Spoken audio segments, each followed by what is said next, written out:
Baik. Shalom semua, selamat bertemu lagi dalam hadirat Tuhan. Walaupun kita berjauhan, tapi Tuhan tetap hadir untuk kita semuanya. Amin. Saudara-saudara, hari ini kita akan belajar sebuah tema yang aneh. Kenapa saya katakan aneh?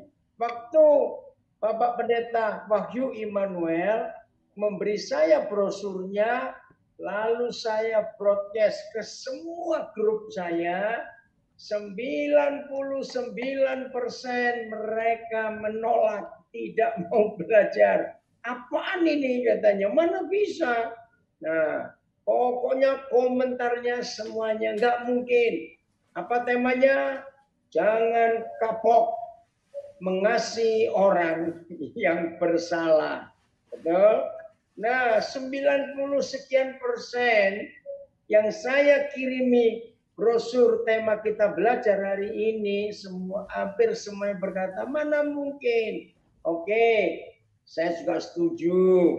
Ya, tapi kalau kita melihat tema ini dari sudut pandang kita sendiri, maka ya tadi itu mustahil.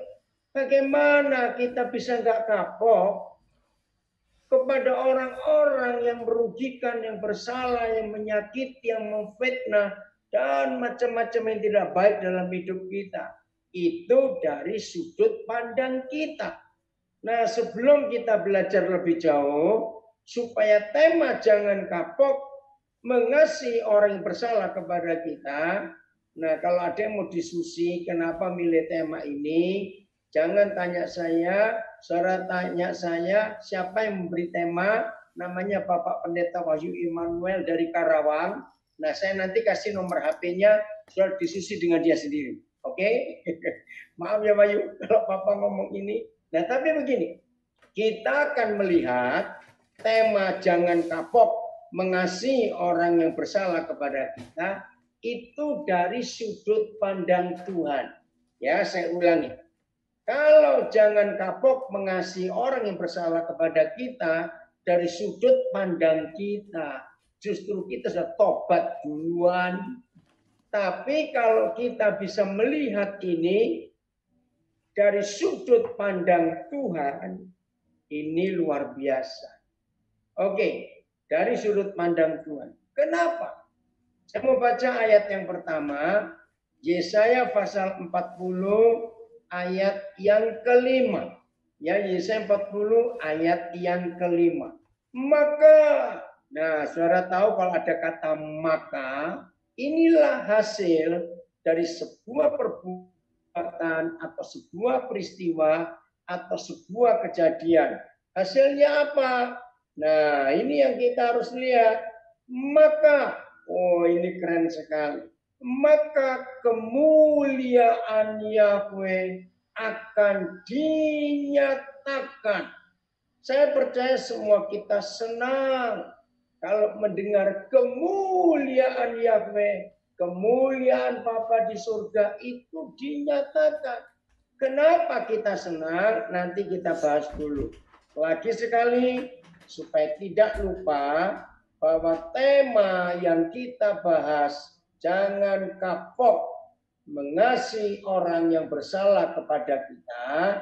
Kalau tema ini kita lihat dari sudut pandang manusia, semuanya akan protes, ngapain, mana bisa, dan lain sebagainya. Tapi kalau kita melihat ini dari sudut pandang Tuhan, saudara, hasilnya itu luar biasa. Maka kita akan berlomba-lomba melakukan pengampunan dan penerimaan pada orang-orang yang pernah bersalah, yang pernah menyakiti, yang pernah memfitnah, yang pernah merugikan, yang pernah mencelakai kita. Wih, keren. Dari sudut pandang Tuhan. Begini,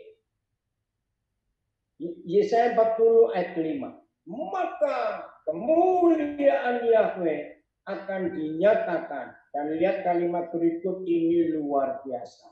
Dan seluruh umat manusia, Jadi nggak ada yang tidak. Pokoknya yang namanya manusia ya akan melihatnya, melihat kemuliaan Yahweh itu bersama-sama. Sungguh Yahweh sendiri telah mengatakan. Kapan kemuliaan Yahweh yang besar itu akan dinyatakan, maka seluruh umat manusia akan melihatnya itu kapan? Ayat 4. Ya, begini kata nubuatan ini. Ayat 4. Setiap lembah harus ditutup. Nah, ini bicara tentang hati manusia. Ya, ayat 4 itu bicara tentang hidup manusia, tentang hati manusia. Satu, setiap lembah harus ditutup. Setiap gunung dan bukit diratakan. Tanah yang berbukit-bukit harus jadi tanah yang rata. Tanah yang berlekuk-lekuk menjadi dataran. Saudara-saudara dikasih Tuhan, kalau ada yang bertanya, mengapa dunia ya psikologi itu membagi karakter manusia menjadi 4. Kenapa enggak 5? Kenapa enggak 3? Tapi kenapa 4? Melankolis, sanguin, kolerik, pragmatis. Ya, jawabannya ada di ayat 4. Jadi literatur tertua yang pernah ditemukan oleh manusia, mengapa manusia karakternya dibagi 4? Siapa yang pertama kali menulis dan membicarakan ini? Ternyata papa kita di surga lewat Yesaya. Yesaya itu ada 800 tahun sebelum Tuhan Yesus lahir. Bayangkan saudara, berarti sekarang sudah hampir 3000 tahun. Berarti hampir 3000 tahun yang lalu, Alkitab adalah buku tertua yang memberitahukan manusia bahwa karakter manusia itu dibagi jadi 4. Nah, ini semuanya jelek. Karena apa? Merusak. Setiap lembah harus ditutup. Ini melankolis, orangnya minder. Selalu merendah, aku nggak bisa, aku ini bodoh, aku ini jelek, aku ini gagal. Nah, orang seperti ini nggak bisa memuliakan Tuhan. Begitu pula gunung dan bukit. Ini orang sanguin, harus dipulihkan hidupnya, bukan dirubah jadi jelek, jadi tidak. Pokoknya harus kembali ke menjadi ciptaan Tuhan. Begitu pula setiap tanah yang berbukit-bukit, karena tanah itu bicara hati. Saya nggak tahu ini flegmatis atau kolerik. Begitu pula tanah yang berlekuk-lekuk menjadi dataran.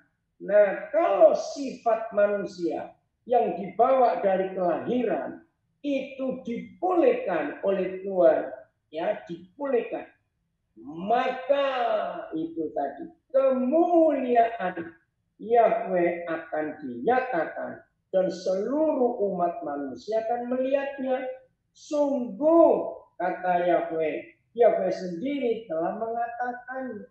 Nah, salah satu penyebab kenapa orang bisa berbuat salah dan salah satu penyebab kenapa ada orang sakit hati dan kita harus menerima dan mengasihi mereka yang menyakiti kita, maka itu tema kita jangan kapok mengasihi orang yang bersalah supaya seluruh umat manusia melihat kemuliaan Tuhan itu. Ini tujuan kita belajar dengan tema yang luar biasa unik. Jadi kita tujuannya kalau saudara dan saya dipulihkan hidup kita, maka kita akan menyatakan kemuliaan Tuhan, kemuliaan Bapa kita. Dan hasilnya akan luar biasa.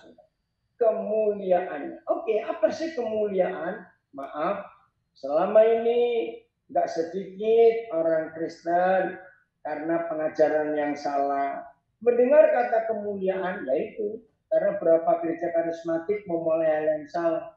Mari saudara kita beri kemuliaan pada Tuhan, terus kita tepuk tangan tokoh. Bukan. Kemuliaan itu bukan tepuk tangan, terlalu murah dan terlalu rendah. Oke, kita lihat Roma 3 ayat 23. Ketika semua orang telah jatuh di dalam dosa. Perhatikan, ketika semua orang telah jatuh di dalam dosa. Masih ingat Roma 3 ayat 23? Maka manusia itu kehilangan kemuliaan Tuhan. Apa itu? Nah, gampang, kita nggak usah bingung. Kembali kepada peristiwa Kejadian 3. Begitu Adam dan Hawa jatuh ke dalam dosa, apa yang hilang? Ayo, masih ingat nggak? Lagi sekali, Kejadian 3, nanti saudara cari. Begitu manusia pertama jatuh dalam dosa, yang hilang apa? Tahu nggak? Memang nggak ada kata yang hilang di pasal 3 Kejadian. Tapi kan ada peristiwa. Begitu mereka jatuh dalam dosa, terjeleklah mata mereka. Dan mereka baru sadar, kita telanjang. Masih ingat? Nah, saudara, buat saya, itu ayat yang paling lucu di seluruh Alkitab. Loh, lucunya di mana? Loh, kan dari tadi mereka itu telanjang. Bahkan sejak mereka dilahirkan oleh Tuhan di Taman Eden itu, kan mereka sudah telanjang. Dari tadinya mereka nggak pakai pakaian, tapi mengapa begitu mereka jatuh dalam dosa, langsung mereka sadar, loh kenapa telanjang? Mengerti? Berarti, apa itu kemuliaan Tuhan? Ternyata kemuliaan Tuhan itu pakaian. Oh, ini pakaian nggak bisa dibeli di toko manapun. Pakaian ini tidak bisa dibuat oleh pabrik terkenal sekalipun. Ya, ada nama-nama pabrik garment yang terkenal di dunia kebanyakan dari Italia. Oh, ini pakaian yang luar biasa. Hanya surga yang bisa membuatnya. Tolong perhatikan, saudara-saudara. Berarti kemuliaan itu pakaian yang menutupi ketelanjangan kita. Maka itu ini penting. Ya, ini penting. Tuhan ingin pakaian itu kembali kita pakai dalam hidup kita. Tolong diperhatikan. Tuhan ingin saudara dan saya kembali memakai pakaian kemuliaan itu. Lalu tujuannya apa? Ya, kita balik lagi. Iblis itu kan pencuri. Tuhan Yesus berkata di Yohanes 10 ayat yang ke-10.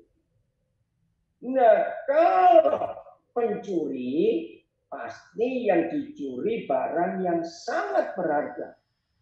Nggak mungkin pencuri nyuri sandal jepit atau cobek di dapur kita. Betul? Nah, kalau yang dicuri pertama oleh iblis setelah manusia jatuh dalam dosa, itu adalah kemuliaan Tuhan. Berarti kemuliaan Tuhan itu sangat berharga. Maka itu iblis curi. Kenapa iblis curi pakaian kemuliaan yang dipakai oleh manusia untuk menutupi ketelanjangannya? Ternyata, saudara, pakaian itulah yang bisa mengalahkan iblis. Loh, kok bisa? Oke, satu hari, ini sudah lama sekali, tahun 79 kira-kira. Saya baca sebuah buku, bukunya Maurice Rollo, judulnya Pemberi Bukti. Wah, luar biasa, saya dicelekkan dengan pakaian kemuliaan itu.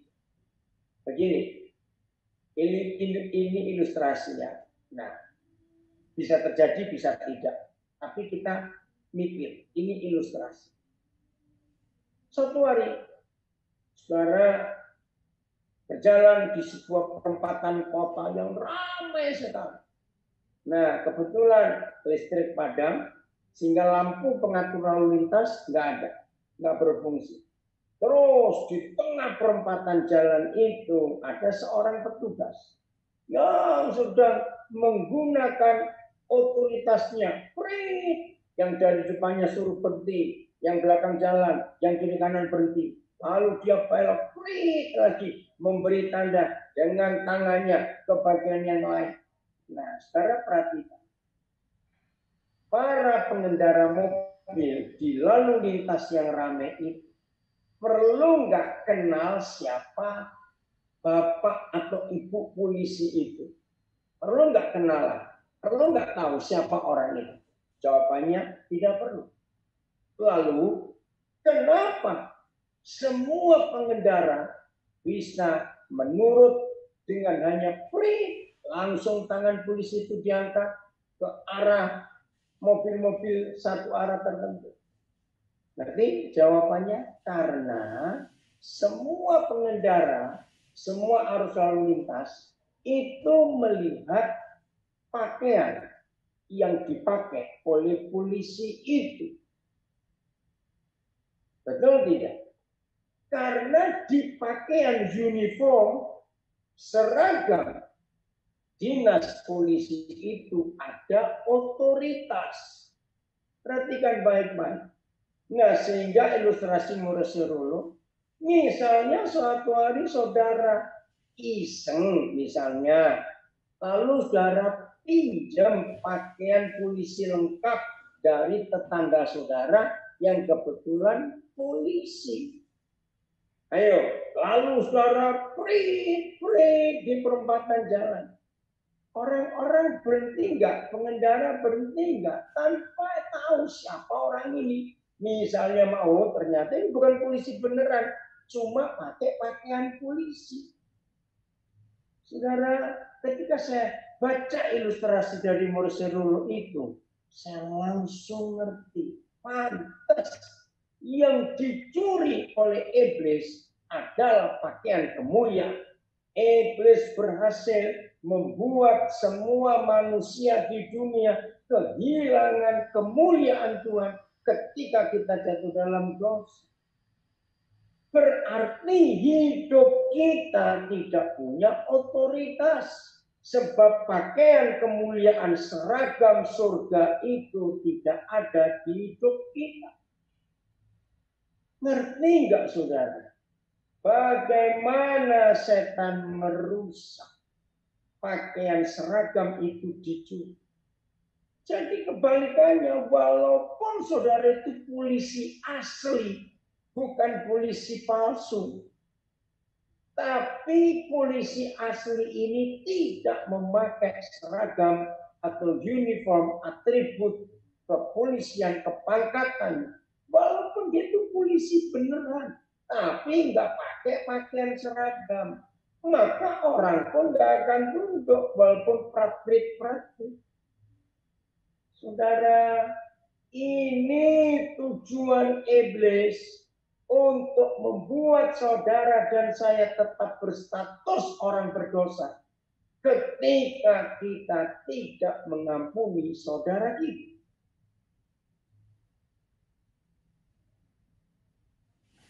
Saya baca aja Matius 6 14 15 ya. Matius 6 14 15. Ini ayat sudah terkenal, tapi perlu kita mengulangi lagi karena kita seringkali lupa. Bahkan bukan lupa, sengaja lupa, pura-pura lupa. Karena kita tidak mau melakukan firman Tuhan. Nah, jadi lagi sekali tema yang dipilih oleh Bapak Pendeta Wahyu Immanuel, tema yang sangat tidak enak. Jangan kapok mengasihi orang yang bersalah. Enggak ada yang setuju. Karena kita melihatnya dari sudut pandang kita. Nah, sekarang kita akan melihat dari sudut pandang Tuhan. Nah, kalau kita melihat dari sudut pandang Tuhan, maka ini rahasianya. Kenapa iblis ingin kita tidak mau mengampuni? Mengapa iblis ingin kita nggak mau mengasihi orang yang bersalah kepada kita? Supaya bagi iblis kita tetap telanjang. Supaya iblis supaya kita tidak memakai pakaian seragam kerajaan surga, yaitu pakaian kemuliaan. Ya, lihat Matius 6 ayat 14-15. Karena jikalau kamu mengampuni kesalahan orang, Bapamu yang di surga akan mengampuni kamu juga. Tetapi ayat 15-nya, jikalau kamu tidak mengampuni orang, tidak, saudara, perhatikan ini baik. Saya ulangi ayat 15 Matius 6. Tetapi jikalau kamu tidak mengampuni orang, Bapamu juga tidak akan mengampuni kesalahanmu.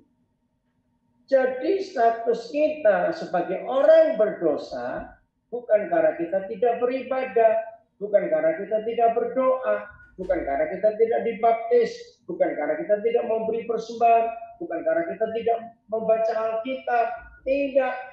Saudara dan saya tetap berstatus orang berdosa karena kita tidak mengampuni orang yang bersalah kepada kita. Ini bahaya sekali.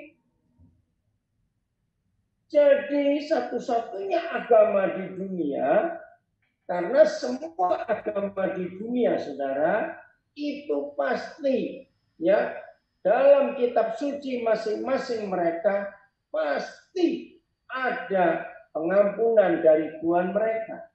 Nah, bedanya pengampunan Tuhan mereka dan Tuhan kita di ayat ini. Mereka diampuni kalau mereka ada usaha, mereka menyiksa diri, mereka bayar ini, mereka bayar itu, mereka harus begini, harus begitu, pakai sesaji ini, pakai barang ini, korban hewan ini. Tapi kalau Papa kita tidak. Kita terima pengampunan karena kita mengampuni orang lain. Keren nggak? Matius 6, 14-15. Maka itu perintahnya, ampuni saudaramu. Berkati mereka yang membenci kamu. Itu luar biasa. Nah, jadi banyak orang statusnya orang berdosa, padahal masih aktif pelayanan, bahkan masih khotbah, majelis masih sibuk pelayanan di gereja, kita masih jadi guru sekolah minggu, main musik dan sebagainya. Ternyata bahkan pendeta-pendeta pun kalau tidak mau mengampuni saudaranya, statusnya tetap orang berdosa, maka Tuhan nggak bisa mengampuni orang itu. Nah, ini tujuan iblis. Maka itu lagi sekali saya katakan, tujuan kita belajar dengan tema yang luar biasa. Jangan kapok mengasihi orang yang bersalah.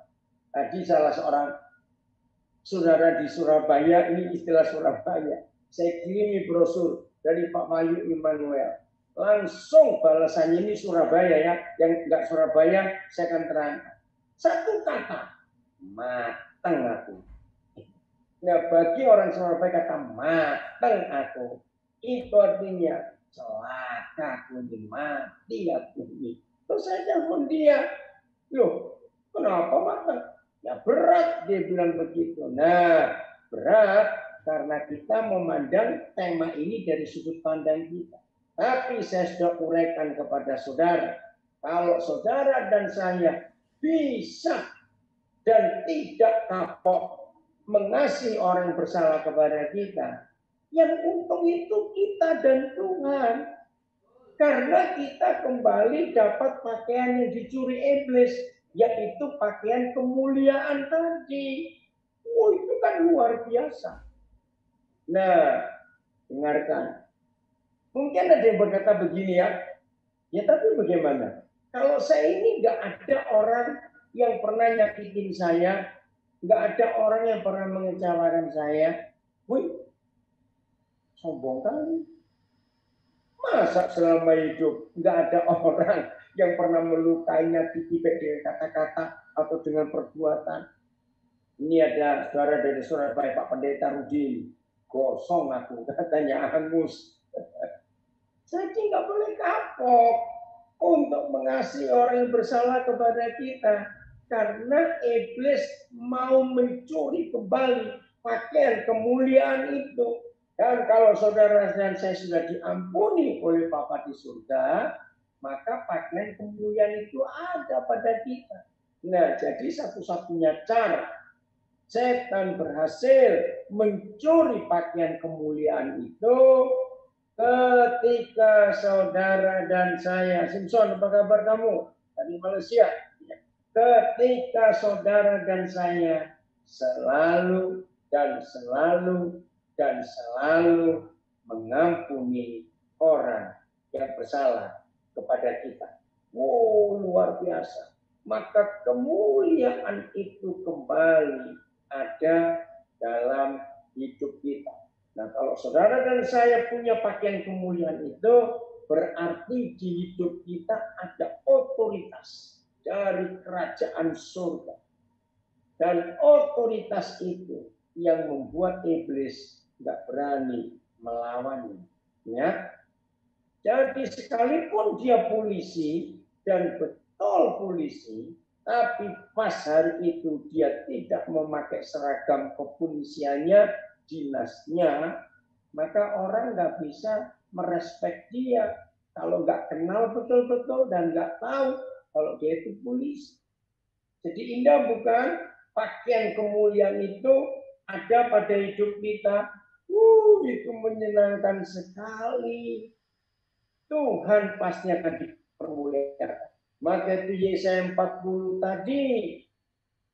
Maka kemuliaan Yahweh akan dinyatakan. Dan seluruh umat manusia, luar biasa, akan melihat kemuliaan itu. Karena masing-masing kita sebagai anak-anak Bapa di surga dan masing-masing kita sebagai murid-murid Tuhan Yesus menggunakan seragam kerajaan surga, yaitu kemuliaan itu. Hasilnya luar biasa, saudara. Dan sungguh menyenangkan sekali. Tuhan dipermuliakan, setan dikalahkan. Jadi kalau kita tidak mengampuni, berarti kita sedang telanjang di hadapan Tuhan dan di hadapan iblis. Kalau kita ditelanjangi oleh iblis, berarti kita ada di pihak mereka. Karena kita akan dipermalukan terus. Maka itu hari ini ambillah keputusan, saudara. Untuk betul-betul jangan kapok mengasihi orang yang bersalah kepada kita. Sudut pandang yang berikut dari Tuhan. Ya, ini sudut pandang yang pertama, pakaian kemuliaan. Sekarang sudut pandang yang kedua dari Tuhan. Kenapa kita nggak boleh kapok untuk mengasihi orang yang bersalah kepada kita? Perhatikan. Hukum pengampunan yang ada di Matius 18 ayat 21 sampai 35, tolong catat ayatnya. Hukum pengampunan yang ada di dalam Matius 18 ayat 21 sampai 35. Kalau ini salah satu anak saya berkata, jadi mengampuni membuat kita sehat dan makin maju dalam rencana Tuhan. Betul. Sudah catat? Hukum pengampunan dari Matius 18 ayat 21 sampai 35, kuncinya atau intisarinya hukum pengampunan itu adalah sejahat-jahatnya saudara kita terhadap kita. Saya ulangi ya, itu hukum pengampunan dari Matius 18 ayat 21 sampai 35, sejahat-jahatnya saudara kita terhadap kita, maka saudara dan saya jauh lebih jahat kepada Tuhan. Itu inti pengajaran pengampunan di Matius 18 ayat 21 sampai 35. Luar biasa itu, saudara. Jadi, saudara menganggap orang itu jahat kepadaku. Orang itu begini kepadaku, betul. Tapi coba tenang sebentar. Sadar enggak Saya ulangi, sadar tidak, perbuatan kita kepada Tuhan tetap jauh lebih jahat dari saudara kita itu buat kepada kita. Maka itu gampang untuk mengampuni. Yang kita ini nggak apa-apa. Ulang lagi ya yang belum pernah supaya tahu. Saudara, berapa banyak tahun yang lalu Tuhan berkati saya bisa beli rumah di Biak untuk pelayanan. Luar biasa. Dari seorang yang saya kenal baik. Nah, dia nggak butuh rumah itu. Ya, apa saya butuh? Ya, saya nyicil juga sampai lunas. Nah, cuma karena saya sibuk, saya pun nggak sempat buat balik nama. Akte jual beli sudah ada. Tapi balik nama itu belum. Karena saya kenal dia kok. Ya. Nah, setelah sekian waktu, ya kurang lebih 6 tahunan setelah peristiwa jual beli itu selesai, cuma saya belum buat balik nama, tapi akta jual beli sudah ada. Saya pikir nantilah, gitu ya. Tiba-tiba Bapak Camat Kota Biak waktu itu belum ada notaris, ya. Telepon saya, Pak Pendeta. Setahu saya, Pak Pendeta nggak jual rumah itu. Loh, memang tidak. Kenapa? Ini ada yang datang kepada saya bersama pemilik pertama yang saya sudah bayar rumah itu. Terus katanya Bapak nggak jadi beli rumah itu. Hah? Soalnya saya kaget dong. Nah, terus kebetulan mereka dua, baik penjual pertama dan pembeli baru ada di situ. Saya bilang, boleh nggak saya bicara? Silakan. Orangnya kaget. Maaf Pak, maaf saya salah. Loh, kebetulan ibu-ibu. Loh, ibu kan tahu saya nggak jual. Iya, saya salah. Saya pikir Bapak nggak jadi beli karena belum balik nama. Udah, nanti saya kembalikan uang Bapak. Loh, nggak bisa. Itu sudah ditempati lagi 6 tahun. Jadi begini, saya beli waktu itu 60 juta. Setelah 6 tahunan kurang lebih dijual 90 juta. Nah, uang sudah diterima oleh pemilik pertama dari pembeli yang kedua. Nah, pembeli yang kedua ini hamba Tuhan juga, walaupun tidak full time. Bahkan dia pernah khotbah waktu ada pelayanan di rumah saya itu. Pas saya nggak ada waktu. Akhirnya saya telepon, bicara kepada pembeli kedua. Nah, kebetulan ibu-ibu juga. Nah, ibu kan tahu itu masih rumah saya. Iya, saya tahu Pak.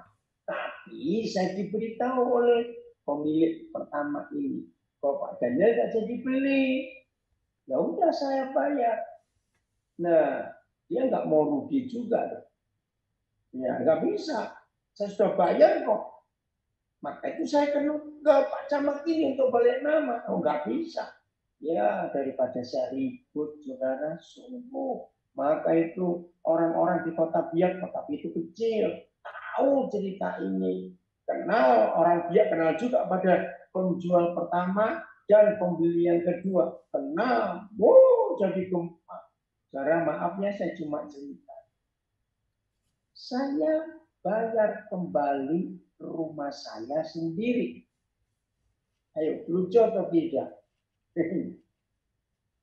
Saya langsung bayar, saya nggak mau ribut-ribut. Jadi saya bayar kepada pembeli kedua 90 juta. Mungkin itu satu-satunya peristiwa ya di kota itu. Saya beli rumah saya sendiri dari penjual yang sama.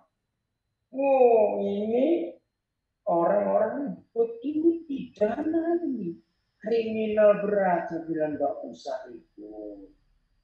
Saya nggak pernah merasa rugi, sudah. Nggak pernah. Bahkan sampai hari ini, kalau dibandingkan dengan mereka, oh Tuhan jauh lebih, saya menerima berkat yang lebih-lebih dibanding mereka. Maaf, saya bukan mau menjelekkan itu. Maka itu mengampuni itu nggak usah kapok-kapok. Terus. Nah, maka itu Tuhan Yesus berkata, mengampuni sebanyak 70 kali 7.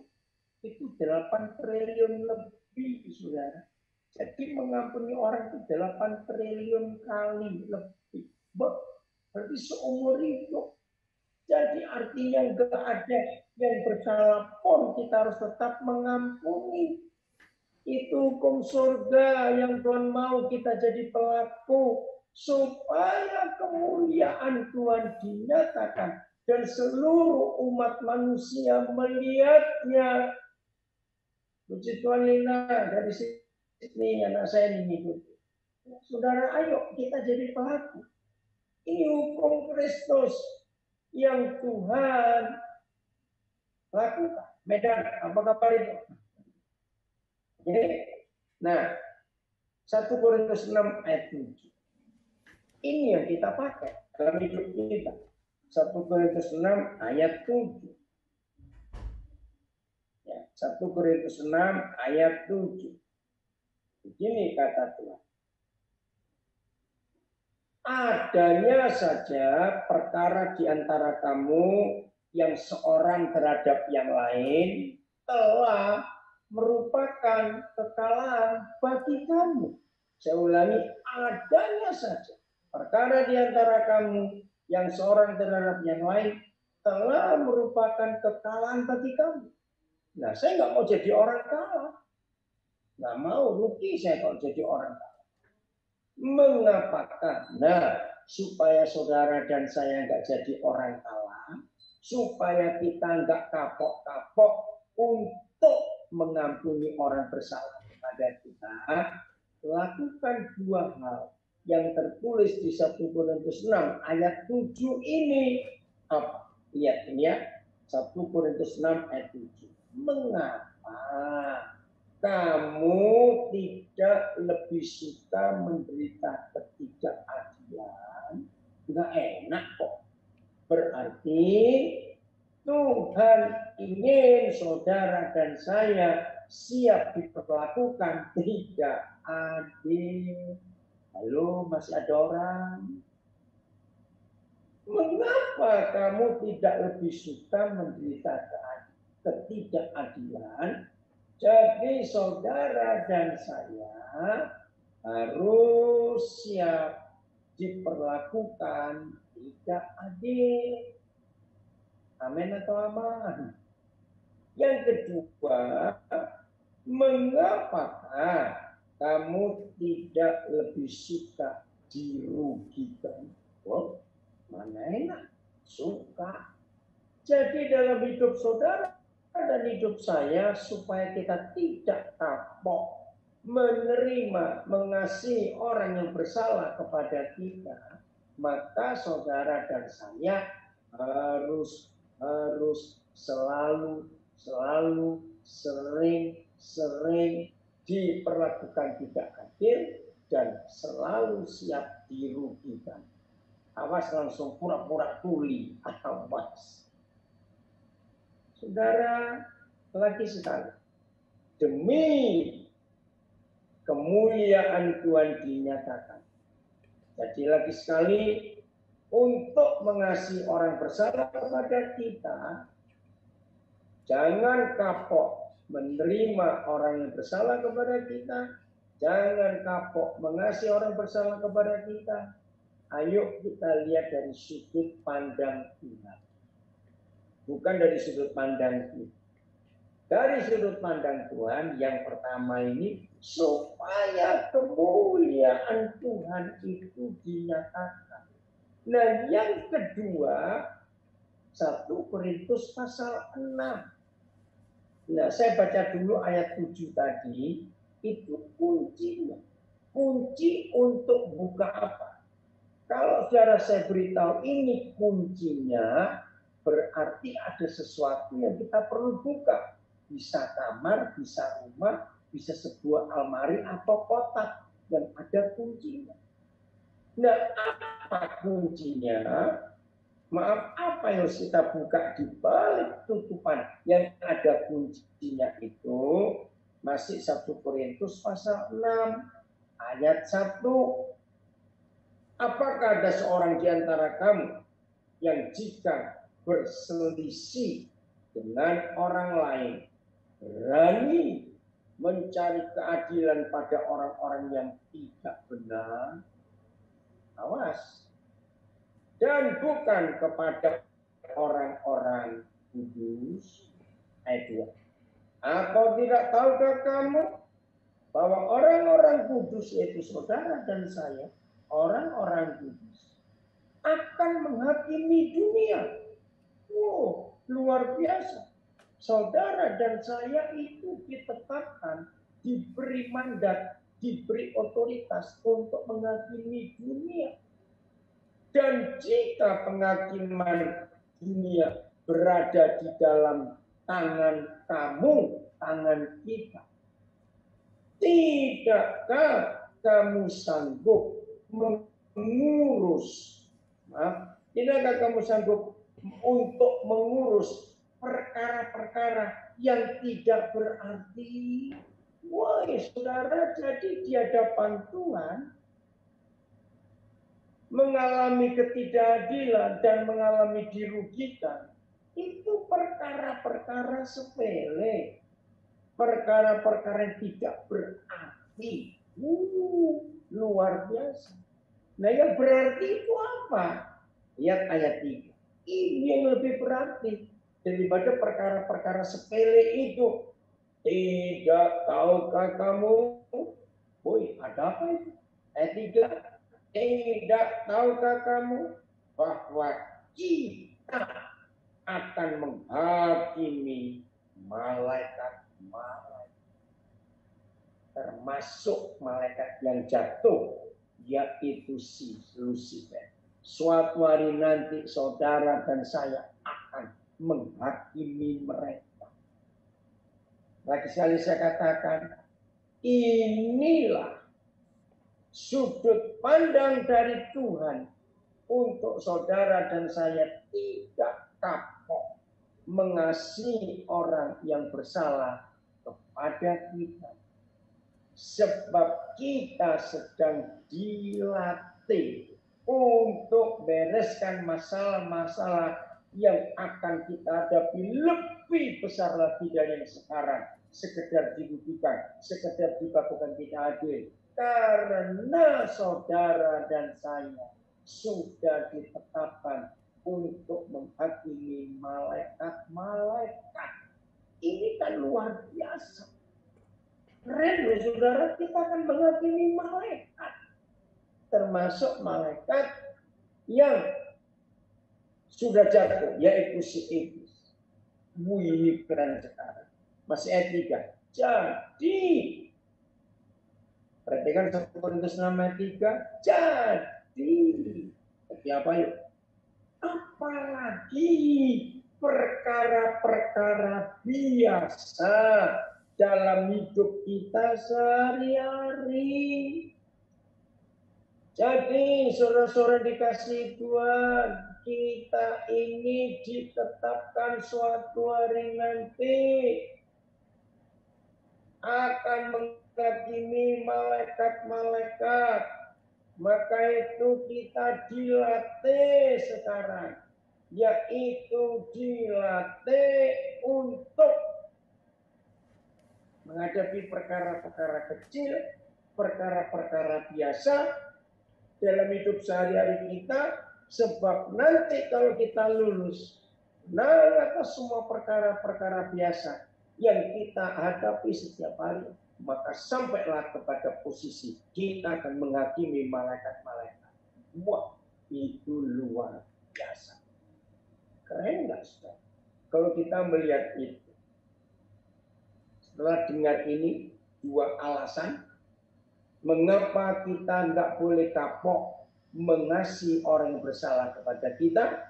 Jangan lihat dari sudut pandang kita, tapi ayo kita lihat dari sudut pandang Tuhan. Dan dari sudut pandang Tuhan kita menemukan 2. 1, supaya pakaian kemuliaan kembali kita pakai.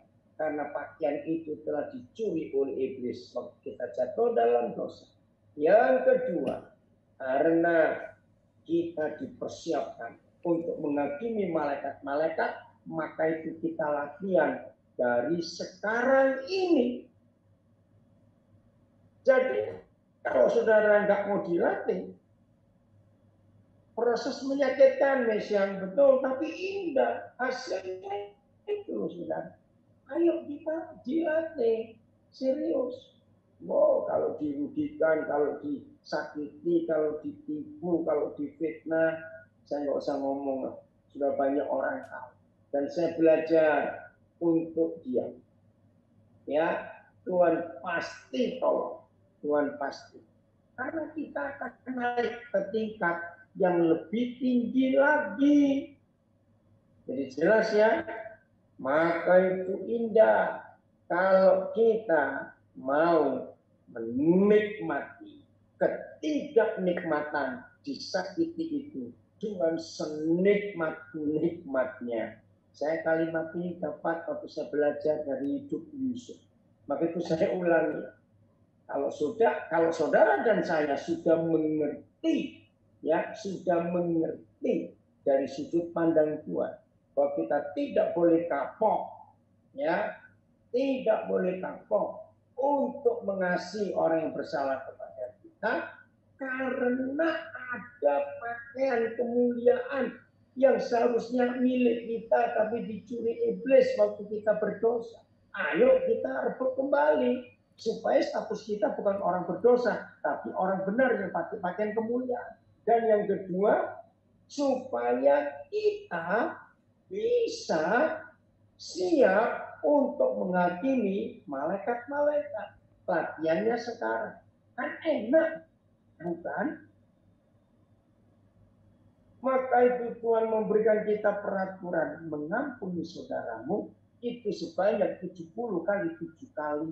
Itu jumlahnya 8 triliun lebih kali. Oh, luar biasa. Bisa, pasti bisa. Nggak ada yang nggak bisa. Jadi mengampuni itu bukan soal bisa atau nggak bisa. Mengampuni itu soal mau atau tidak mau. Itu saja. Dan kalau saudara tidak mau, percayalah kita rugi. Tapi puji Tuhan kalau kita mau. Kita bisa. Karena Roh Kudus menolong. Nah, contohnya sudah. Hal yang ketiga, mengampuni, menerima orang. Jangan tidak kapok menerima orang yang sudah bersalah kepada kita. Betul, anak saya dari Palopo, Wiro. Haleluya, nikmati senikmat-nikmatnya ketidaknikmatan. Hal ketiga, kenapa kita nggak boleh kapok untuk menerima orang yang bersalah pada kita dari sudut pandang Tuhan. Sudut pandang Tuhan yang pertama, saya ulangi, supaya kita tahu pakaian kemuliaan harus kembali jadi milik kita dan kita pakai dalam hidup kita supaya kita punya otoritas mengalahkan iblis. Hal kedua dari sudut pandang Tuhan, kenapa kita nggak boleh kapok untuk mengampuni, menerima orang yang bersalah kepada kita? Jawabannya karena kita dilatih, dipersiapkan untuk menghakimi malaikat. Oh, ini luar biasa. Nah, yang ketiga ini. Saudara perhatikan. Dunia ini sudah jadi seperti neraka. Dan itu usaha iblis. Dan mereka berhasil. Saya ulangi. Dunia ini sudah seperti neraka. Yang pada awalnya Papa Surgawi, Tuhan Yesus minta supaya bumi ini jadi seperti surga. Dan saudara dan saya adalah sekelompok manusia yang dipercaya oleh Tuhan untuk bisa memindahkan surga ke dunia ini. Yaitu doa Bapa kami. Bapa kami di surga, dikuduskan namamu, datanglah kerajaanmu. Jadilah kehendakmu supaya bumi jadi seperti surga. Kalau saudara dan saya tidak berhasil membuat bumi jadi seperti surga, dan ternyata sekarang bumi jadi seperti neraka, yang bersalah bukan iblis, tapi saudara dan saya yang dapat mandat untuk memindahkan surga ke bumi, tapi kita tidak melakukan. Kok bisa? Nah, tahu nggak isi surga? Ada 3. Roma 14 ayat 17. Kerajaan surga itu bukan soal makanan dan minuman, tapi soal damai sejahtera, soal sukacita dan kebenaran oleh Roh Kudus. Nah, dalam doa Bapa kami ada 2 hal sangat mutlak, sangat penting. Kalau 2 hal ini tidak ada, maka doa Bapa kami gugur dan tidak akan tercapai. Bapa kami dalam surga, dikuduskan namamu, datanglah kerajaanmu, jadilah kehendakmu, supaya bumi jadi seperti surga. Kapan bumi jadi seperti surga? 1, apabila nggak ada orang lapar lagi. Berikanlah kepada kami makanan kami yang secukupnya. Jadi saudara dan saya harus memberi orang lapar makan, supaya nggak ada setan. Matius 4 ayat 2 dan 3. Setan itu ada di mana? Menurut Matius 4 ayat 2 dan 3, setan itu adanya di tempat orang lapar. Karena waktu Tuhan Yesus lapar, setelah berpuasa 40 hari 40 malam, laparlah Yesus, maka ayat 3 tertulis, datanglah setan-setan itu. Nah, bayangkan. Kalau Tuhan Yesus lapar, setan berani datang. Apalagi kalau yang lapar saudara dan saya. Woi, setannya malah banyak. Jadi doa Bapa kami supaya bumi jadi seperti surga. Kita harus memberi orang lapar makan. Supaya mereka kenyang. Kalau nggak ada orang lapar lagi di dunia, maka nggak ada setan. Setelah kenyang, ingat doa Bapa kami, dan ampunilah kesalahan kami, seperti kami mengampuni orang yang bersalah kepada kami. Awas ada yang bilang, Pak Pendeta, saya itu sudah mengampuni semua orang, pun bagus. Tapi ada 1-2 yang saya malas ketemu. Sama goblok. Kalau bilang sudah mengampuni, tapi malas ketemu, maaf. Itu sama. Betul? Ampuni. Maka kita diampuni. Jadi sudut pandang yang ketiga dari Tuhan. Mengapa kita nggak boleh kapok? Untuk selalu mengasihi orang yang bersalah kepada kita. Karena kita punya tugas membuat dunia jadi seperti surga. Yaitu kalau nggak ada dendam, nggak ada musuh, adanya pengampunan dan pengampunan dan pengampun. Wah, luar biasa. Ingat ya, kalau saudara dan saya tidak bisa mengampuni orang yang bersalah kepada kita, berarti dunia jadi seperti neraka. Yang terakhir, sudut pandang Tuhan. Mengapa kita tidak boleh kapok untuk mengasihi orang yang bersalah kepada kita? Karena Tuhan Yesus punya target untuk saudara dan saya. Apa targetnya? Yaitu kita jadi sama seperti Dia. Jawab, oh, jadi kalau malas ketemu itu masih dendam? Iya, belum mengampuni. Kalau mengampuni ketemu gak ada masalah, bisa makan bareng orang itu.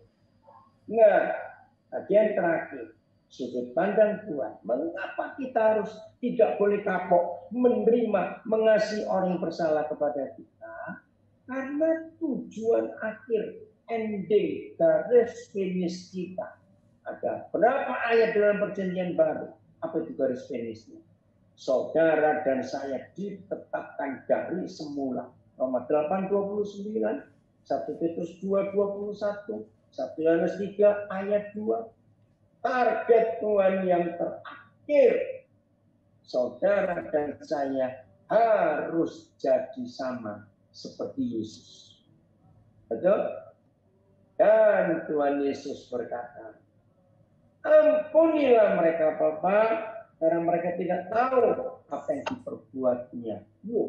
Jadi Tuhan Yesus juga mengampuni kok, termasuk mengampuni kita. Maka itu kita pun harus mengampuni orang lain, supaya kita jadi sama seperti dia. Terima kasih Wimpi, ini ada suara saya memberikan itu. Jadi kita harus melihat dari sudut pandang Tuhan, betul. Matius 5:48, hendaklah kamu sempurna, sama seperti Bapamu yang di surga adalah sempurna.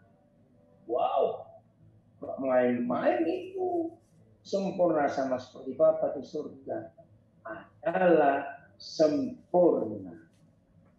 Ayat terakhir, ini pilihan saudara. Matius 5 ayat 9. Berbahagialah orang yang membawa damai, sebab mereka lah yang akan disebut anak-anak Tuhan. Matius 5 ayat 9. Jadi satu-satunya penyebab saudara dan saya disebut anak-anak Bapa di surga bukan karena kita ganti nama, bukan karena kita dibaptis, bukan karena kita memberi persembahan. Satu-satunya alasan saudara dan saya disebut anak-anak Bapa karena Matius 5 ayat 9. Karena kita nggak punya musuh. Berbahagialah orang yang membawa damai, karena mereka akan disebut anak-anak Tuhan. Artinya saudara dan saya nggak punya musuh. Nah, kapan kita nggak punya musuh? Kalau kita tidak kapok mengasihi orang yang bersalah kepada kita. Berarti, tolong catat ini bagian terakhir. Karena iblis tahu Matius 5 ayat 9, saya ulangi, karena iblis tahu Matius 5 ayat 9, berarti satu-satunya hal yang bisa membatalkan status anak Tuhan di hidup kita, itu hanya ketika kita masih punya musuh. Saya ulangi, satu-satunya hal yang membuat saudara dan saya tidak lagi disebut anak-anak Tuhan dan status anak Tuhan itu batal. Iblis tahu Matius 5 ayat 9, maka itu iblis selalu berusaha membuat saudara dan saya kapok untuk mengasihi orang yang bersalah. Dan iblis berhasil membuat saudara dan saya tidak berstatus anak Tuhan lagi, walaupun rajin ke gereja, walaupun tetap khotbah, para pendeta, para majelis, hamba Tuhan, penginjil, pemain musik, pelayan altar, guru sekolah minggu, masih aktif, tapi status kita bukan anak Tuhan karena kita masih punya musuh. Maka itu saya katakan, ini bagian terakhir dari sudut pandang Tuhan yang kita pelajari dari awal tadi. Nah, kalau kita masih kapok mengasihi orang bersalah, berarti 5 hal ini gagal semua. Saudara nggak punya bagian kemuliaan, ngeri sekali. Saudara nggak bisa menjadi hakim buat para malaikat, ngeri sekali. Saudara tadi sudah catat semuanya, awas, bumi nggak bisa menjadi surga. Ngeri sekali. Kita nggak bisa jadi sama seperti Yesus. Maka yang terakhir, ngeri, status kita sebagai anak Tuhan gugur dengan sendiri. Apakah saudara masih keras hati? Masih kapok mengasihi orang bersalah? rugi. Ayo semua kita berubah supaya bumi penuh kemuliaan Tuhan. Haleluya. Tuhan memberkati kita semua. Jadilah pelaku firman. Amin. Oke.